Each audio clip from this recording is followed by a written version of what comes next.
Hello, friends. How are you? I hope things are going well today. Today's chapter of the day is Proverbs 27, and it is absolutely loaded. It's loaded with a lot of verses that you've heard quoted in a lot of different contexts.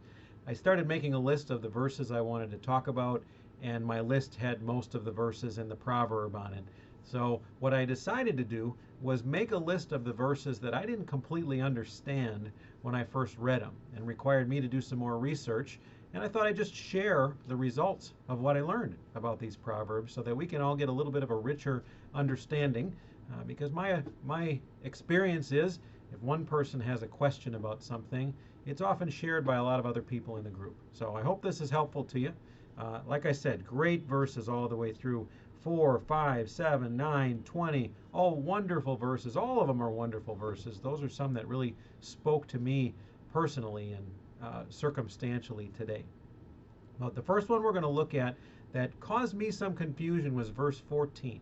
And it says this: Whoever blesses his neighbor with a loud voice, rising early in the morning, will be counted as cursing.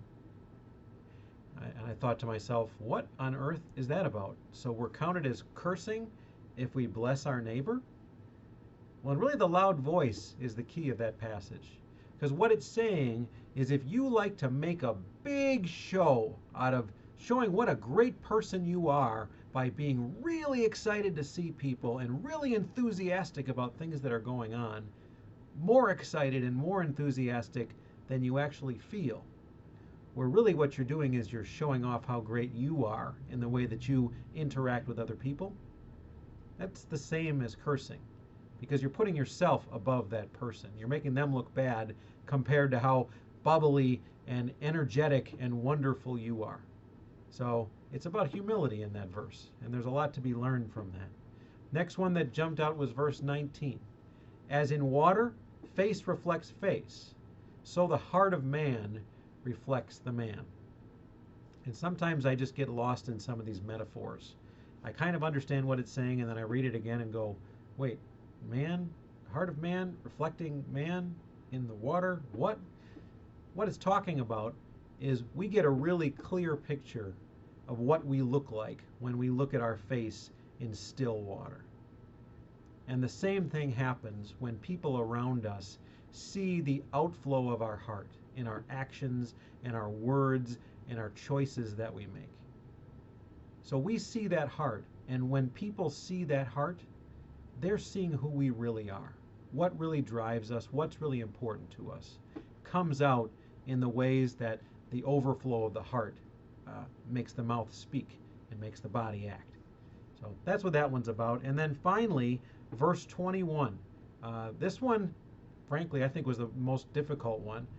The crucible is for silver, and the furnace is for gold, and a man is tested by his praise.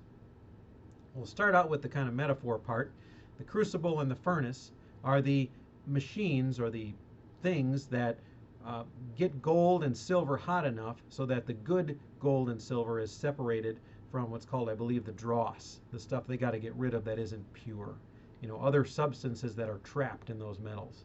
So we want to boil them out of there, skim them off the top, and be left with the authentic thing. So it's the way of testing. So we go into the crucible or the furnace to test the quality of the gold and silver. And how is our quality tested? Well, what does it say? It's tested by praise. And I think that means a couple of different things. First of all, it means that the way we can judge the character of someone else or even ourselves is not what we say about ourselves. It's what others say about us. It doesn't mean that they know our hearts, but it means that they're going to have a lot more objective view of what's going on in our lives than we do. Sometimes we think we're really great and we're overstating it. Sometimes we think we really suck and we're overstating that. If we look at the praise of others, we're going to get a better rounded view.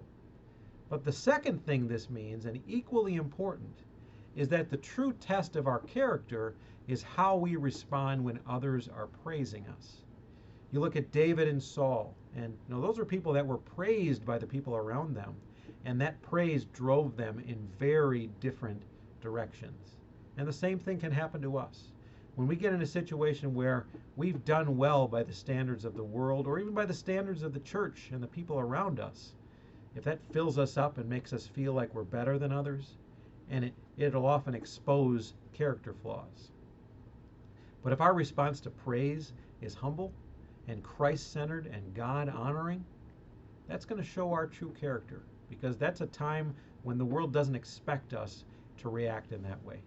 So those are some thoughts on Proverbs 27. These Proverbs are so loaded. I feel like we could take 4 days per chapter to go through these Proverbs and see what they have for us.